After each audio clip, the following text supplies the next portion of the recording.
আপনি সারা পৃথিবীতে সম্মান পান, কিন্তু আপনার ঘরের বউই আপনারা সম্মান করে না। পাইলেন কি? আপনার কথায় সবাই উঠে আর বসে, কিন্তু আপনার ছেলে মেয়েরাই আপনার কথা শুনে না। ডাইনে বললে বামে যায়, বামে বললে ডাইনে যায়। এবার বলেন পাইলেন কি? এবার মা বাবা প্রশ্ন করে নিজেকে, আমি তো আমার ছেলেকে এডুকেটেড বানিয়েছি, পড়ালেখা করিয়েছি, শিক্ষিত বানিয়েছি, এমন হলো কেন? আমি শ্রদ্ধার সাথে একটা কথা বলবো আমার মা বাবাদেরকে, মুরব্বীদেরকে, যে শিক্ষায় মানুষ বানায় সে শিক্ষা দিয়েছেন কিনা সেটা একটু প্রশ্ন করে দেখেন। বুঝবেন আমরা শিক্ষা বলতে কি বুঝি, আসল শিক্ষা কি, দুইটাকে একটু পার্থক্য করে বিবেচনা করতে হবে প্রত্যেকটা মানুষকে। না হয় আপনি আমি সিদ্ধান্ত নিতে না পারলে ওই সার্টিফিকেটটাই আসবে, আদবটা আর ভিতরে ঢুকবে না। প্রত্যেকটা ঘর একটা জামিলা আছে না নাই? মা বাবার সাথে সন্তানের সাথে মাঝে মধ্যে দ্বিমত হয় কি হয় না? তো কিছু সন্তান তো মা বাবার গায়েও হাত তুলে, কিন্তু আলেম ওলামা মা বাবার সাথে দুই কথা হলে চোখ কেন নিচে করে রাখে? কারণটা একটু গবেষণা করে দেখেন। ওই শিক্ষাটাই আপনার সন্তানকে দিয়ে দেন। মরণ পর্যন্ত ওই সন্তান কখনো আপনার চোখে চোখ রেখে কথা বলবে না, কারণ সে জানে মায়ের পায়ের নিচেই তো আমার জান্নাত। সুবহানাল্লাহ। আর বাবা হচ্ছে আমার সেই জান্নাতের দরজা। আমাদের যেই শিক্ষা প্রচলন আর যে শিক্ষায় মানুষ বানায়, শ্রদ্ধার সাথে বলি, ভেবে দেখবেন দুই শিক্ষা কি এক কিনা আপনি নিজে গবেষণা করে দেখেন। আজকে থেকে 70 বছর আগে চলে যান, 70-80 বছর আগের মানুষ আর বাংলাদেশের এখনের মানুষ, চিন্তাধারা, স্বভাব, চরিত্র এক নয়। একটু জোরে বলতে হবে। আগের মানুষ কোন একটা অন্যায় কাজ করলো গোপনে করত, লজ্জাবোধ ছিল বলে। আর আজকাল এমন মানুষ আমরা হয়েছি, অপরাধ করি লাইভের মধ্যে এসে, ফেসবুকে ভিডিও ছেড়ে, টিকটকে ভিডিও ছেড়ে। ওই লজ্জাবোধ গেল কোথায়? একটু ভাবেন না, আপনার সন্তান যদি লজ্জাবোধ মুক্ত হয়ে যায়, তার মানে কি? পোশাকটা রেখে লাভ কি? আমি কি বুঝাতে পারছি কথা? তাহলে আমাকে আমার পরিবারের কথা ভাবতে হবে, আপনাকে আপনার পরিবারের কথা ভাবতে হবে। আপনার আমাকে নিয়ে ভাবার দরকার নাই, আমি আপনাকে নিয়ে ভাববো না। আপনি আপনার দিকে মনোযোগ দেন, আমি আমার দিকে মনোযোগ দিই। নিজে বাঁচলেই তো বাঁচেন না। একটু জোরে বলেন ঠিক কিনা? তাহলে আমার সন্তান, আপনার সন্তান, আমাদের ভাইয়েরা, সমাজের জন্য মানুষের যে দরকার, এই মানুষের ভিতরে আমাদের সন্তান ভাই বোনদের আছে না নাই? ওদেরকে শিষ্টাচার যেটা দেব, যেটার কারণে মানুষ হয়, এই মানুষ সবার জন্য আদবের দরকার। বলেন আদবের দরকার, নম্রতার দরকার, ধৈর্যের দরকার, সহ্যের দরকার, ভদ্রতার দরকার, বিনয়ী হওয়ার দরকার, উদার মন হওয়ার দরকার, সুন্দর চিন্তা থাকার দরকার, কম্প্রোমাইজ করার চিন্তাধারা থাকার দরকার, সৎ থাকার দরকার, সততার দরকার, হক হালালের দরকার। এবং এই শিক্ষা দিবেন কোথায়? কোত্থেকে দিবেন? আমাদের কথা পড়াচ্ছে হাট্টি মাটিনটি। বুঝাতে পারছি কথা? অর্থাৎ যে শিক্ষায় এখানে আর এখানে বসে গেলে ছেলেটা 2 নম্বরই করার আগে একবার হলো ভাববে। হ্যাঁ, আমরা কেউ 100-100 নই, সবসময় 100-100 কেউ থাকতেও পারবো না। অন্তত 10টা ভুলের মধ্যে যদি 9টা কম করি, একটা করি, মেনে তো নেওয়া যায়। 9টা তো করি নেই, 1টা-2টা হয়ে যাবে, সবারই হয়। আমাদের চিন্তা করতে হবে কিভাবে কমাতে পারি। আপনারা একটু বিবেচনা করে দেখেন, দিন দিন কি অপরাধের হার কমতেছে না বাড়তেছে? ডিভোর্সের হার, সম্পর্ক নষ্ট হওয়ার হার বাড়তেছে, খুন খারাপি। একটু ভাবেন না, সবকিছু ডিজিটাল, সবকিছু উন্নতি হচ্ছে, এই জায়গার উন্নতি গেল কোথায়? এবার যদি বলেন পুরা দুনিয়া মানুষের জন্য, পুরা দুনিয়া উন্নয়ন হয়ে গেছে, আপনাকে আর হেঁটে কোথাও যাওয়া লাগে না, আপনি শুধু একটা প্লেটের মধ্যে দাঁড়িয়েছেন, আপনাকে টাকা পৌঁছায় দিচ্ছে, হতে পারে। কিন্তু যে মানুষের জন্য পৃথিবী, এই মানুষটাই যদি ডিজিটাল না হয়, এই মানুষের আত্মাটাই যদি জাগ্রত না হয়, তাহলে তো কখনো এই আলোটা আসল আলো হবে না। এবার জগৎ টেনশনে পড়ে গেল, আমি তো সব দিকে মডার্নিটি নিতে পারলাম, ডিজিটাল আনতে পারলাম, সবকিছু উন্নত করতে পারছি, আমার ঘরের ছেলেটারে আমি উন্নত করতে পারলাম না, আমি তো বাবা হয়ে ব্যর্থ। এবার উনি ভাবতে লাগলো, আমি কি করতে পারি আমার ছেলে মেয়েকে মানুষের মতো মানুষ বানানোর জন্য। এবার আত্মা উত্তর দেয়, সবকিছু করে দেখেছো, কামিয়াব তুমি হতে পারো না, কারণ তুমি রাস্তাটাই রংভাবে গিয়েছো, অ্যাপ্লাইটাই ভুলভাবে করেছো। একটা কাজ করো, আগামী 3 মাস তোমার সন্তানকে তুমি মদিনাওয়ালা মুস্তাফার শিক্ষা দাও, নবীজির স্টাইলে শিক্ষা দাও, নবীজির হায় হা মিলাও, না না মিলাও। 3টা মাস তোমার পরিবারকে সেভাবে চালাও। এবার যখন সে 3টা মাস এই সার্কুলেশনের মধ্যে গেল, দেখা যাচ্ছে আমূল পরিবর্তন দেখা যাচ্ছে। আমি আপনাদেরকে ছোট্ট একটা উদাহরণ দিই, তাহলে আপনারা বুঝতে পারবেন। এই পৃথিবীতে বর্তমানে যতগুলো রোগ আছে, WHO সংস্থার ভিত্তিতে সবচাইতে ভয়াবহ, সবচাইতে মারাত্মক, করোনার চাইতে মারাত্মক যে রোগ, এটার নাম হচ্ছে ডিপ্রেশন। এটার নাম কি? এই যে আপু কথা বলেন না, সেই রোগের নাম কি? ডিপ্রেশন। সবার কাছে করোনা নাই, সবার কাছে ডায়াবেটিস নাই, সবার কাছে হার্টের অবস্থা রোগী নাই, কিন্তু এই ডিপ্রেশনটা কম বেশি সবার কাছে। বেশিরভাগ যুবক নষ্ট হয়ে যাচ্ছে কিসের কারণে? ডিপ্রেশনের কারণে। আচ্ছা বলেন, এই যুবকরা কি শুধু ঘরের ভবিষ্যৎ না দেশের ভবিষ্যৎ? দেশের ভবিষ্যৎ। এই যুবকরাই যদি নষ্ট হয়ে যায়, আগামী বাংলাদেশকে চালাবে। কারণ মুরব্বীরা তো আজীবন থাকবে না, যে আজকে চেয়ারে আছে সেটা আজীবন থাকবে না। তাহলে ইসলামের জন্য যুবকের দরকার, যুবক যুবতী আর কি একই কথা। সমাজের জন্য তাদের দরকার, পরিবারের জন্য তাদের দরকার, এমনকি এই প্রতিষ্ঠানের জন্য তাদেরকে দরকার। আজকে উনি আছেন, যখন দাড়ি পেকে যাবে, দাঁত পড়ে যাবে, চলতে পারবে না, তখন তো উনি স্বইচ্ছায় দায়িত্বটা আরেকজনকে দিবে। ভাই তুই দূরা, বাবা তুই দূরা, আমার পক্ষে সম্ভবপর নয়। তাহলে এক জেনারেশন আরেক জেনারেশনকে দরকার হয়। তাহলে আমাদের বর্তমান বেশিরভাগ যুবকরা নেশার সাথে জড়িত, আপনারাই বলছেন। এই যুবকরা দেশের হাল ধরবে কিভাবে? পরিবারের হাল ধরবে কিভাবে? এবার যুবককে জিজ্ঞেস করেন তুই নেশা গেলি কেন? যুবকরা দুইটা কারণ দেখাবে। একটা হচ্ছে স্টাইল করতে গিয়ে, একটা হচ্ছে স্টাইল ফ্যাশন করতে গিয়ে। ওই যে বন্ধুকে খাইতে দেখছে, ধোঁয়া বের হয়েছে, তার দেখতে ভালো লাগছে, সেও দিচ্ছে যোগ। একটান সে দিছে, আরেকটান বলে যে তুই দে। স্টাইল করতে গিয়ে, ফান করতে গিয়ে, মজা করতে গিয়ে যোগ হয়ে গেছে, নিজেও বুঝতে পারে নাই। আরেকটা হচ্ছে মনে বড় আঘাত খাওয়ার কারণে। ওই মনের আঘাতটাকে বেড়ে যাওয়ার পরে, টেনশন হওয়ার পরে, বাস আস্তে আস্তে সেটা ভুলার কারণে একজনের মান বুদ্ধি দিয়েছে, সিগারেট খাইলে তোমার টেনশন কমবে, এই শুরু হয়ে গেছে। কয় কারণে? একটু জোরে বলেন না, কয় কারণে? আপনি পৃথিবীর কোনো কিছু দিয়ে তাকে ফিরাতে পারবেন না। পৃথিবীর কোনো কিছু দিয়ে আপনি তাকে ফিরাতে পারবেন না। সত্যি করে একটা কথা বলেন, ছোট ভাইকে সিগারেট খাইতে দেখলে বড় ভাই প্রথম দেখায় কি করে? চুপ বলেন না, প্রথম দেখায় কিন্তু থাপ্পড় মেরে দেয়। এবার ছোট ভাইয়ের আওয়াজ দিয়ে বলেন, সত্যি করে বলবেন, বড় ভাই মারার কারণে কি সিগারেট খাওয়া বন্ধ হয়ে গেছে? বরং পদ্ধতি পাল্টাইছে। যে জায়গায় ধরা খাইছে সেখানে আর খায় না। কথা বলেন না, খাওয়া কিন্তু বন্ধ হয় নাই। বড় ভাই মেরেছে কেন? খাওয়ার বন্ধ করার জন্য, কিন্তু কামের কাম তো হয় নাই। পৃথিবী দেখেছে, সূর্য দেখেছে, চন্দ্র দেখেছে, মাটি সাক্ষী। এই পৃথিবীর একটা জায়গায় কিছু মানুষ এমন ছিল যাদের সকাল ছিল মদের উপরে, দুপুর ছিল মদের উপরে, রাত ছিল মদের উপরে, আড্ডা ছিল মদের উপরে, খাবার ছিল মদের উপরে, যাওয়া ছিল মদের উপরে। পানির চাইতে 10 গুণ বেশি মদ খাওয়া জাতিকে নবীজি এবার গাইডলাইন দেওয়া শুরু করলেন। সুবহানাল্লাহ। এমন ভাবে গাইডলাইন দেওয়া শুরু করলেন, আল্লাহর পরামর্শে দিতে দিতে দিতে দিতে একসাথে প্রথমে নবী মানা করে নাই, লা তাকরাবুস সালাত বলেছেন, একসাথে মানা করে নাই। আস্তে আস্তে আস্তে আস্তে আমাদের নবী আল্লাহর দেওয়া পরামর্শে তাদের অন্তরে এমন ভাবে কাজ করেছেন। একদিন নবী বললেন, আল্লাহর হুকুম এসেছে, মদ হারাম, মদ হারাম, মদ হারাম। এই ঘোষণা পাওয়ার সাথে সাথে ওই মদের প্রেমে ডুবতে থাকা মানুষগুলা হাতে যার মদ ছিল হাত থেকে মদ ফেলে দিয়েছে, মুখ থেকে মদ ফেলে দিয়েছে, গাল থেকে মদ ফেলে দিয়েছে। সুবহানাল্লাহ। জিজ্ঞেস করতেছে এটা কিভাবে সম্ভব? এত বুঝাইলাম, তারা আমার কথা শুনে নাই। উনি একজনে বলছে, শুনে ফেলছে, ব্যাপার কি? তো জগৎ বলে যে তোদের কথা শুনবে কেন, তোরা তো বলার ধরনই জানোস নাই।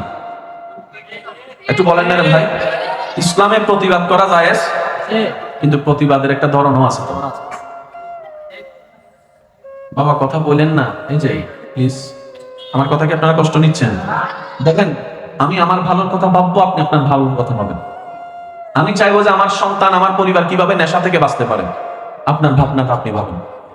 কারণ নেশাটা এমন একটা জিনিস যে আপনি দুনিয়ার কোনো কিছু কম্প্রোমাইজ করলে এটা কম্প্রোমাইজ করতে পারবেন, এটা আপনার লাগবেই।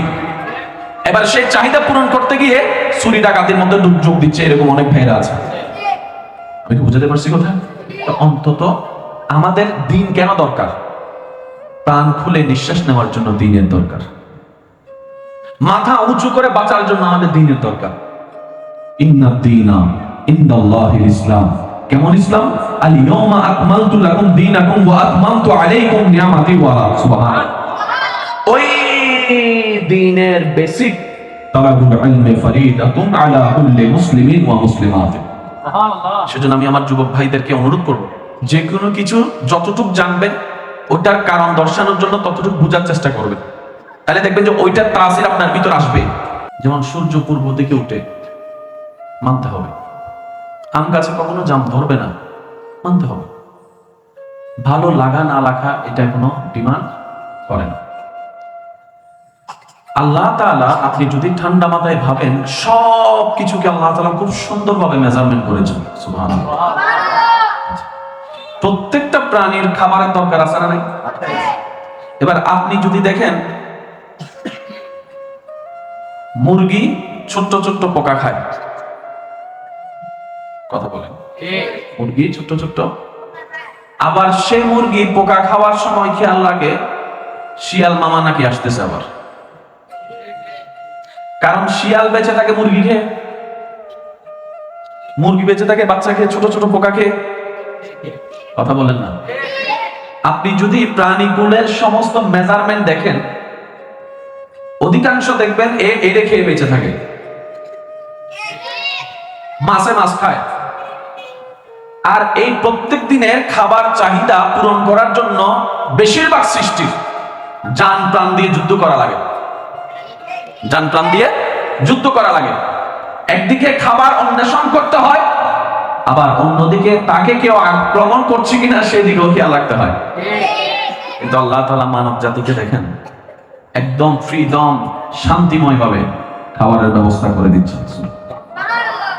আপনার আমার খাবার গ্রহণের জন্য মূলত কোনো হত্যা করার দরকার, বলেন না, আক্রমণ করার দরকার নেই।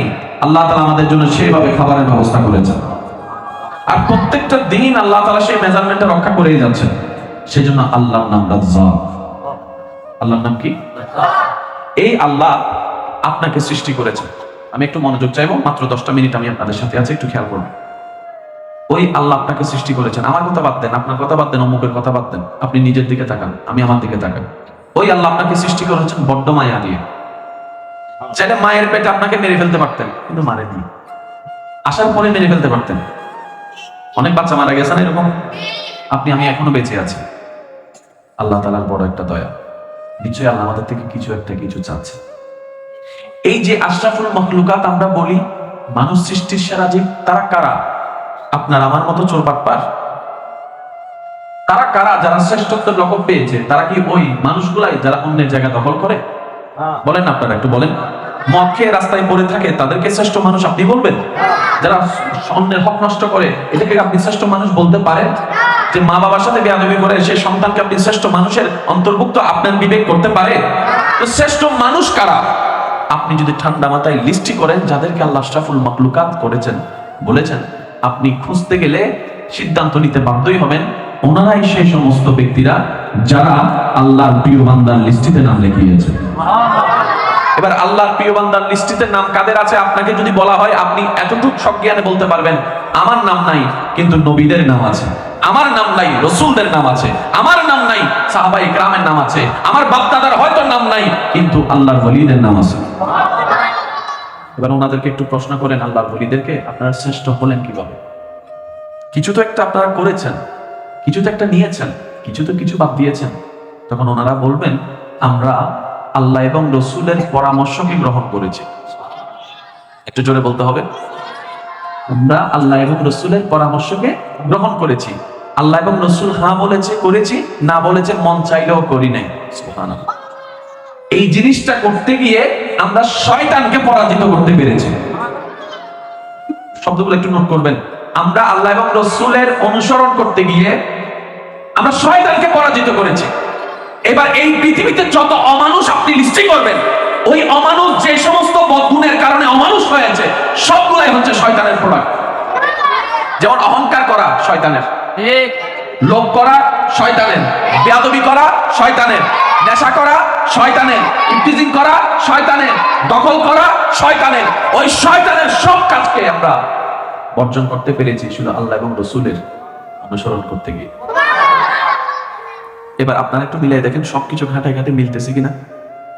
একটু আওয়াজ দিতে হবে যে একটু প্রত্যেকটা কথা ঘাটে আপনি মিল পেলে নিবেন, না হলে নেওয়ার দরকার। এবার আল্লাহ এবং রসুলের কথা ওনারা মেনে। এবার আপনি যদি প্রশ্ন করেন ধর্ম মানবো কেন, উত্তর একটাই, সত্যিকার ভাবে মানার মতো ধর্ম মানতে এই কারণেই হবে অমানুষ থেকে মানুষ হওয়ার জন্য। আপনি পরকাল না হয় বাদে দেন, পরকাল যেহেতু দেখছেন না বাদই দেন। অন্তত যেটা দেখছেন সেটা হচ্ছে দুনিয়া। সংসার তো দুনিয়াতে আছে, ব্যবসা বাণিজ্য তো আছে, কথা বলেন না? এবার বলেন, দিন দিন যে পারি বাড়তেছে, আমাদের লাভ হচ্ছে না লস? এক নাম্বার বলে 2 নম্বর জিনিস দেওয়া হচ্ছে, লাভ হচ্ছে না লস? তো এই 2 নম্বর মানুষটাকে 1 নম্বর বানাবেন কিভাবে? বই দিয়ে সম্ভবপর নয়। বইয়ের পাশাপাশি আরেকটা বুস্টার লাগবে। ওই বুস্টারটা হচ্ছে ওয়াকুনু মা'আস সালিহিন। প্রত্যেকটা কিছুর একটা সিস্টেম আছে। এবার সব কথা বাদ দিলাম, আপনি সারা পৃথিবীতে সম্মান পান, বাবা কথা বলেন না? আপনি একটু ভাবেন, আপনি পৃথিবীতে যেখানে যান আপনাকে সবাই সম্মান করে, কিন্তু আপনার ঘরের বউই আপনাকে সম্মান করে না। পাইলেন কি? আপনার কথায় সবাই উঠে আর বসে, কিন্তু আপনার ছেলে মেয়েরাই আপনার কথা শুনে না। ডাইনে বললে বামে যায়, বামে বললে ডাইনে যায়। এবার বলেন পাইলেন কি? এবার আপনার মা বাবা প্রশ্ন করে নিজেকে, আমি তো আমার ছেলেকে এডুকেটেড বানিয়েছি, পড়ালেখা করিয়েছি, শিক্ষিত বানিয়েছি, এমন হলো কেন? আমি শ্রদ্ধার সাথে একটা কথা বলবো আমার মা বাবাদেরকে, মুরব্বীদেরকে, যে শিক্ষায় মানুষ বানায় সে শিক্ষা দিয়েছেন কিনা সেটা একটু প্রশ্ন করে দেখেন। বুঝবেন আমরা শিক্ষা বলতে কি বুঝি, আসল শিক্ষা কি, দুইটাকে একটু পার্থক্য করে বিবেচনা করতে হবে প্রত্যেকটা মানুষকে। না হয় আপনি আমি সিদ্ধান্ত নিতে না পারলে ওই সার্টিফিকেটটাই আসবে, আদবটা আর ভিতরে ঢুকবে না। প্রত্যেকটা ঘর একটা জামিলা আছে না নাই? মা বাবার সাথে সন্তানের সাথে মাঝে মধ্যে দ্বিমত হয় কি হয় না? তো কিছু সন্তান তো মা বাবার গায়েও হাত তুলে, কিন্তু আলেম ওলামা মা বাবার সাথে দুই কথা হলে চোখ কেন নিচে করে রাখে? কারণটা একটু গবেষণা করে দেখেন। ওই শিক্ষাটাই আপনার সন্তানকে দিয়ে দেন। মরণ পর্যন্ত ওই সন্তান কখনো আপনার চোখে চোখ রেখে কথা বলবে না, কারণ সে জানে মায়ের পায়ের নিচেই তো আমার জান্নাত। সুবহানাল্লাহ। আর বাবা হচ্ছে আমার সেই জান্নাতের দরজা। আমাদের যেই শিক্ষা প্রচলন আর যে শিক্ষায় মানুষ বানায়, শ্রদ্ধার সাথে বলি, ভেবে দেখবেন দুই শিক্ষা কি এক কিনা আপনি নিজে গবেষণা করে দেখেন। আজকে থেকে 70 বছর আগে চলে যান, 70-80 বছর আগের মানুষ আর বাংলাদেশের এখনের মানুষ, চিন্তাধারা স্বভাব চরিত্র এক নয়। একটু জোরে বলতে হবে। আগের মানুষ কোন একটা অন্যায় কাজ করলো গোপনে করত, লজ্জাবোধ ছিল বলে। আর আজকাল এমন মানুষ আমরা হয়েছি, অপরাধ করি লাইভের মধ্যে এসে ফেসবুকে ভিডিও ছেড়ে, টিকটকে ভিডিও ছেড়ে, ওই লজ্জাবোধ গেল কোথায়? একটু ভাবেন না, আপনার সন্তান যদি লজ্জাবোধ মুক্ত হয়ে যায় তার মানে কি? পোশাকটা রেখে লাভ কি? আমি কি বুঝাতে পারছি কথা? তাহলে আমাকে আমার পরিবারের কথা ভাবতে হবে, আপনাকে আপনার পরিবারের কথা ভাবতে হবে। আপনার আমাকে নিয়ে ভাবার দরকার নাই, আমি আপনাকে নিয়ে ভাববো না। আপনি আপনার দিকে মনোযোগ দেন, আমি আমার দিকে মনোযোগ দিই। নিজে বাঁচলে তো বাঁচেন না। একটু জোরে বলেন ঠিক কিনা? তাহলে আমার সন্তান, আপনার সন্তান, আমাদের ভাইয়েরা, সমাজের জন্য মানুষের যে দরকার, এই মানুষের ভিতরে আমাদের সন্তান ভাই বোনদের আছে না নাই? ওদেরকে শিষ্টাচার যেটা দেব, যেটার কারণে মানুষ হয়, এই মানুষ হওয়ার জন্য আদবের দরকার। বলেন আদবের দরকার, নম্রতার দরকার, ধৈর্যের দরকার, সহ্যের দরকার, ভদ্রতার দরকার, বিনয়ী হওয়ার দরকার, উদার মন হওয়ার দরকার, সুন্দর চিন্তা থাকার দরকার, কম্প্রোমাইজ করার চিন্তাধারা থাকার দরকার, সৎ থাকার দরকার, সততার দরকার, হক হালালের দরকার। এবং এই শিক্ষা দিবেন কোথায়? প্রত্যেকে দিবেন। আমাদেরকে তো পড়াচ্ছে হাফটি মাটিনটি। বুঝাতে পারছি কথা? অর্থাৎ যে শিক্ষায় এখানে আর এখানে বসে গেলে ছেলেটা 2 নম্বরই করার আগে একবার হলো ভাববে। হ্যাঁ, আমরা কেউ 100 নই, সবসময় 100 কেউ থাকতেও পারবো না। অন্তত 10টা ভুলের মধ্যে যদি 9টা কম করি, একটা করি, মেনে তো নেওয়া যায়। 9টা তো করি নেই, 1-2টা হয়ে যাবে, সবারই হয়। আমাদের চিন্তা করতে হবে কিভাবে কমাতে পারি। আপনারা একটু বিবেচনা করে দেখেন, দিন দিন কি অপরাধের হার কমতেছে না বাড়তেছে? ডিভোর্সের হার, সম্পর্ক নষ্ট হওয়ার হার বাড়তেছে, খুন খারাপি। একটু ভাবেন না, সবকিছু ডিজিটাল, সবকিছু উন্নতি হচ্ছে, এই জায়গার উন্নতি গেল কোথায়? এবার যদি বলেন পুরা দুনিয়া মানুষের জন্য, পুরা দুনিয়া উন্নয়ন হয়ে গেছে, আপনাকে আর হেঁটে কোথাও যাওয়া লাগে না, আপনি শুধু একটা প্লেটের মধ্যে দাঁড়িয়েছেন, আপনাকে টাকা পৌঁছায় দিচ্ছে, হতে পারে। কিন্তু যে মানুষের জন্য পৃথিবী, এই মানুষটাই যদি ডিজিটাল না হয়, এই মানুষের আত্মাটাই যদি জাগ্রত না হয়, তাহলে তো কখনো এই আলোটা আসল আলো হবে না। এবার জগৎ টেনশনে পড়ে গেল, আমি তো সব দিকে মডারেটে নিতে পারলাম, ডিজিটাল আনতে পারলাম, সবকিছু উন্নত করতে পারছি, আমার ঘরের ছেলেটারে আমি উন্নত করতে পারলাম না, আমি তো বাবা হয়ে ব্যর্থ। এবার উনি ভাবতে লাগলো আমি কি করতে পারি আমার ছেলে মেয়েকে মানুষের মতো মানুষ বানানোর জন্য। এবার আত্মা উত্তর দেয়, সবকিছু করে দেখেছো, কামিয়াব তুমি হতে পারো না, কারণ তুমি রাস্তাটাই রং ভাবে গিয়েছো, অ্যাপ্লাইটাই ভুলভাবে করেছো। একটা কাজ করো, আগামী 3 মাস তোমার সন্তানকে তুমি মদিনাওয়ালা মুস্তাফার শিক্ষা দাও, নবীজির স্টাইলে শিক্ষা দাও, নবীজির হায় হা মিলাও না না মিলাও। 3টা মাস তোমার পরিবারকে সেভাবে চালাও। এবার যখন সে 3টা মাস এই সার্কুলেশনের মধ্যে গেল, দেখা যাচ্ছে আমূল পরিবর্তন দেখা যাচ্ছে। আমি আপনাদেরকে ছোট্ট একটা উদাহরণ দিই, তাহলে আপনারা বুঝতে পারবেন। এই পৃথিবীতে বর্তমানে যতগুলো রোগ আছে, WHO সংস্থার ভিত্তিতে সবচাইতে ভয়াবহ, সবচাইতে মারাত্মক, করোনার চাইতে মারাত্মক যে রোগ, এটার নাম হচ্ছে ডিপ্রেশন। এটার নাম কি? এই যে আপু কথা বলেন না, সেই রোগের নাম কি? ডিপ্রেশন। সবার কাছে করোনা নাই, সবার কাছে ডায়াবেটিস নাই, সবার কাছে হার্টের অবস্থা রোগী নাই, কিন্তু এই ডিপ্রেশনটা কম বেশি সবার কাছে। বেশিরভাগ যুবক নষ্ট হয়ে যাচ্ছে কিসের কারণে? ডিপ্রেশনের কারণে। আচ্ছা বলেন, এই যুবকরা কি শুধু ঘরের ভবিষ্যৎ না দেশের ভবিষ্যৎ? দেশের ভবিষ্যৎ। এই যুবকরাই যদি নষ্ট হয়ে যায়, আগামী বাংলাদেশকে চালাবে, কারণ মুরব্বীরা তো আজীবন থাকবে না, যে আজকে চেয়ারে আছে সেটা আজীবন থাকবে না। তাহলে ইসলামের জন্য যুবকের দরকার, যুবক যুবতী আর কি একই কথা। সমাজের জন্য তাদের দরকার, পরিবারের জন্য তাদের দরকার, এমনকি এই প্রতিষ্ঠানের জন্য তাদেরকে দরকার। আজকে উনি আছেন, যখন দাড়ি পেকে যাবে, দাঁত পড়ে যাবে, চলতে পারবে না, তখন তো উনি স্বইচ্ছায় দায়িত্বটা আরেকজনকে দিবে, ভাই তুই দূরা, বাবা তুই দূরা, আমার পক্ষে সম্ভবপর নয়। তাহলে এক জেনারেশন আরেক জেনারেশনকে দরকার হয়। তাহলে আমাদের বর্তমান বেশিরভাগ যুবকরা নেশার সাথে জড়িত, আপনারাই বলছেন। তাহলে এই যুবকরা দেশের হাল ধরবে কিভাবে, পরিবারের হাল ধরবে কিভাবে? এবার যুবককে জিজ্ঞেস করেন তুই নেশা গেলি কেন? যুবকরা 2টা কারণ দেখাবে। একটা হচ্ছে স্টাইল করতে গিয়ে, একটা হচ্ছে স্টাইল ফ্যাশন করতে গিয়ে। ওই যে বন্ধুকে খাইতে দেখছে, ধোঁয়া বের হয়েছে, তার দেখতে ভালো লাগছে, সেও দিচ্ছে যোগ, একটান সে দিছে, আরেকটান বলে যে তুই দে। স্টাইল করতে গিয়ে, ফান করতে গিয়ে, মজা করতে গিয়ে যোগ হয়েছে, নিজেও বুঝতে পারে নাই। আরেকটা হচ্ছে মনে বড় আঘাত খাওয়ার কারণে। ওই মনের আঘাতটাকে বেড়ে যাওয়ার পরে, টেনশন হওয়ার পরে, বাস আস্তে আস্তে সেটা ভুলার কারণে একজনের মান বুদ্ধি দিয়েছে, সিগারেট খাইলে তোমার টেনশন কমবে, এই শুরু হয়ে গেছে। কয় কারণে? একটু জোরে বলেন না, কয় কারণে? আপনি পৃথিবীর কোনো কিছু দিয়ে তাকে ফিরাতে পারবেন না, পৃথিবীর কোনো কিছু দিয়ে আপনি তাকে ফেরাতে পারবেন না। সত্যি করে একটা কথা বলেন, ছোট ভাইকে সিগারেট খাইতে দেখলে বড় ভাই প্রথম দেখায় কি করে? চুপ বলেন না, প্রথম দেখায় কিন্তু থাপ্পড় মেরে দেয়। এবার ছোট ভাইয়ের আওয়াজ দিয়ে বলেন, সত্যি করে বলবেন, বড় ভাই মারার কারণে কি সিগারেট খাওয়া বন্ধ হয়ে গেছে? বরং পদ্ধতি পাল্টাইছে, যে জায়গায় ধরা খাইছে সেখানে আর খায় না। কথা বলেন না, খাওয়া কিন্তু বন্ধ হয় নাই। বড় ভাই মেরেছে কেন? খাওয়ার বন্ধ করার জন্য, কিন্তু কামের কাম তো হয় নাই। পৃথিবী দেখেছে, সূর্য দেখেছে, চন্দ্র দেখেছে, মাটি সাক্ষী। এই পৃথিবীর একটা জায়গায় কিছু মানুষ এমন ছিল যাদের সকাল ছিল মদের উপরে, দুপুর ছিল মদের উপরে, রাত ছিল মদের উপরে, আড্ডা ছিল মদের উপরে, খাবার ছিল মদের উপরে, যাওয়া ছিল মদের উপরে। পানির চাইতে 10 গুণ বেশি মদ খাওয়া জাতিকে নবীজি এবার গাইডলাইন দেওয়া শুরু করলেন। সুবহানাল্লাহ।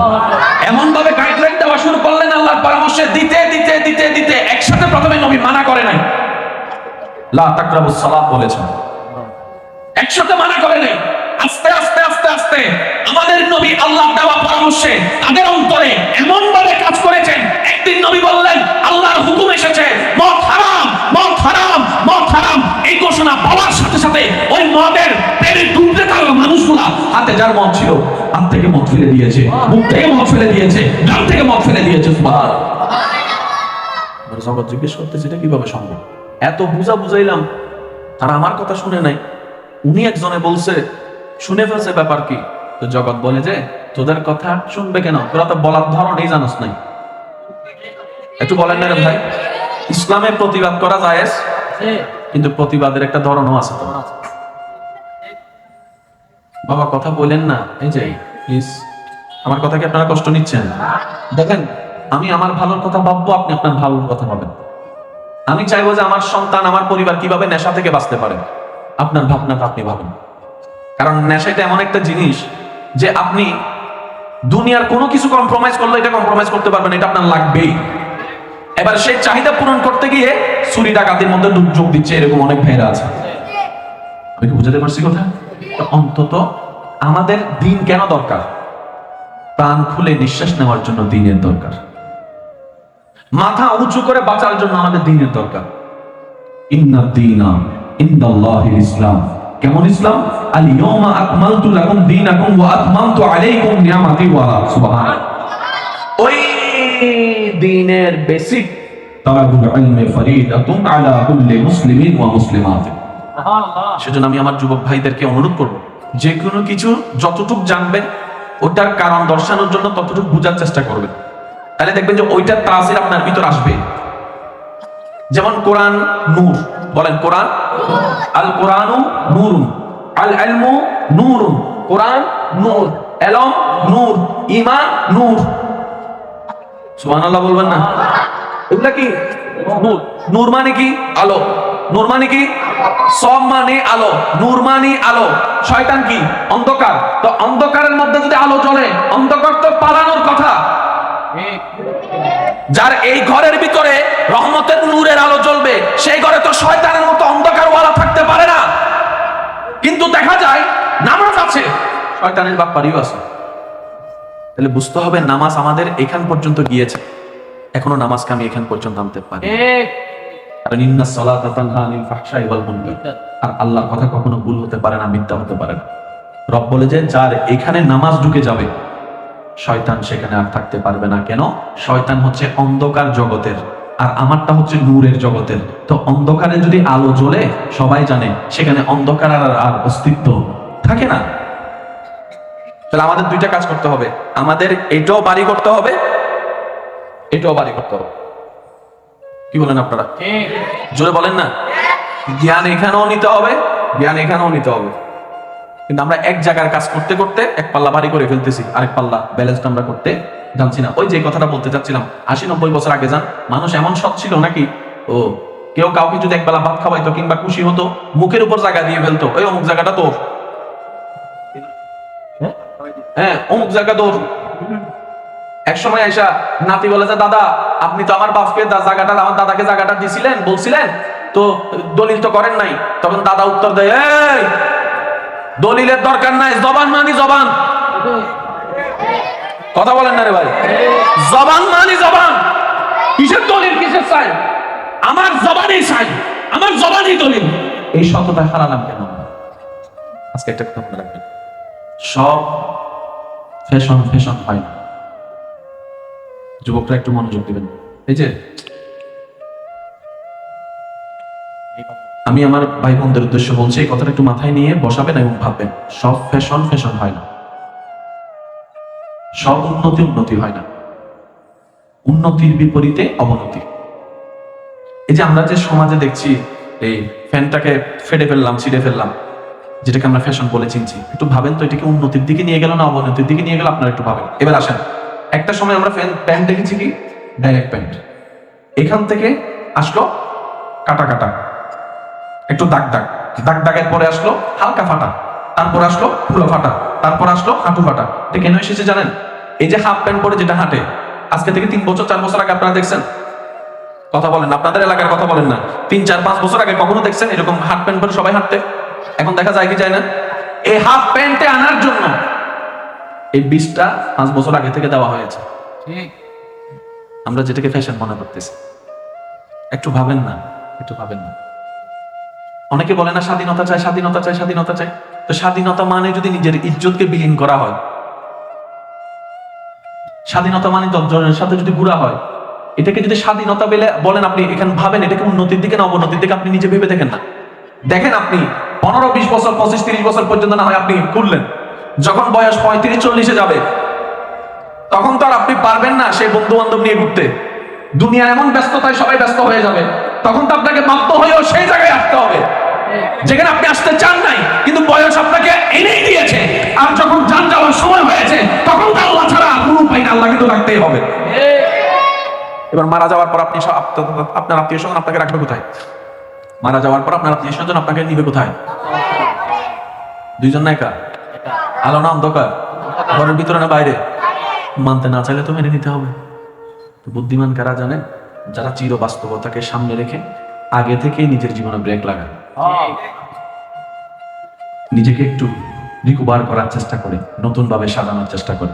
আর এই গাইডলাইনের জন্য দ্বীনি ধর্মীয় প্রতিষ্ঠানের দরকার আছে। এখানে আমি একটা কথা নোট করবো, যেখানে 1 নম্বর শোনা আছে সেখানে ইমিটেশন থাকবেই। আমি কি বুঝতে পারছি? তো 1 নম্বর আর 2 নম্বর এটা থাকবে, কারণ আমাদের এই জায়গাটা নষ্ট হয়ে গেছে। একটু বলেন না রে ভাই, আমাদের এই জায়গাটা নষ্ট হয়ে গিয়েছে। যতক্ষণ এই জায়গায় আমরা কাজ করতে পারবো না, ততক্ষণ এগুলো কিচ্ছু ঠিক হবে না। তো 1ও আছে 2ও আছে। আপনি যেহেতু টাকা দিয়ে কিনছেন, আপনাকে তো বুঝতে হবে, কষা মজাটা আপনাকেই করতে হবে, একটা আওয়াজ দিতে হবে, ঠিক না? আমার সিদ্ধান্ত আমার, আপনার সিদ্ধান্ত আপনার, আপনার জিনিস আপনাকে বাছাই করে নিতে হবে। 2 নম্বর আছে বলে তার আপনি 1 নম্বর থেকে দূরে যাবেন না। কথা বলেন ঠিক কিনা? অনেক জায়গায় মাদ্রাসার নাম দিয়ে বিভিন্ন ওই অনৈতিক কাজ আছে না নাই? আপনি যদি সবগুলাকে এক পাল্লায় মাপেন তাহলে তো হবে না। কিছু কিছু তো আমাদের মতো বাটপার মানুষও আছে, ইসলামের নাম ব্যবহার করে শুধু পিঠ বাঁচানোর জন্য। আছে না নাই বলেন না? আচ্ছা, আপনার এলাকায় নেতা আছে না? নেতা, সব নেতার সাথে সবার সম্পর্ক আছে, কিন্তু কিছু কিছু মানুষ নিজের ফিট বাঁচানোর জন্য নেতার নামও তো বেছে না, বেছে না। নিজের ফিট যখন বাঁচানোর নেতার নাম বেছে ফেলছে, অথচ নেতা তারা চিনেও না। কমন কথা এগুলোর জন্য আমি অন্য কাউকে দোষারোপ করা, তো এটা কমন সেন্সের বাইরের হিসাব। ইসলামের মেইন বেসটা কি সেটা দেখেন। মদ খাওয়ানোর জন্য এসেছেন নাকি মদ বন্ধ করার জন্য? তো কেউ যদি মদ খেয়ে ইসলামের নাম দেয়, আপনাকে বুঝতে হবে সেই নামটা ব্যবহার করছে। এটা একটু কমন সেন্সের কথা। তো সেই জন্য আমি সবার কাছে অনুরোধ রাখবো, এই তাহজিবুল উম্মাহ, এই যে মডেল মাদ্রাসা যেটা এখানে আছে, আপনাদের এই ভালোবাসার প্রতিষ্ঠান, ভুল থাকবে না কেন? 100 বার থাকবে। হাঁটতে ভুল, বসতে ভুল, চলতে ভুল, কারণ আমরা তো ভুলের রাজ্যে বসবাস করি। আর সবচেয়ে মজার বিষয় কি জানেন? যে ভুল ধরে সে ভুলের আসামি। আমি যখন আপনার ভুল ধরতেছি, আমি নিজেও কিন্তু ভুলের রাজ্যে ডুব দিয়ে আপনার ভুল ধরতেছি। আমি কি বুঝাতে পারছি কথা? ভুল নয়, পরামর্শ দিবেন, ভাইয়া এই জিনিসটা মনে হয় এরকম করলে আরো বেশি সুন্দর হবে। সুবহানাল্লাহ বলবেন না ভাই? এই জিনিসটা মনে হয় এইভাবে মেনটেন করলে আরো বেশি সুন্দর হবে। ছাত্রদেরকে মনে হয় এইভাবে করলে আরো বেশি সুন্দর হবে। কারণ প্রতিষ্ঠানটা আপনি দেখছেন সভাপতি পরিচালক একজন না, এই প্রতিষ্ঠানটা সমস্ত আল্লাহর বান্দা এবং রাসূলের উম্মতের।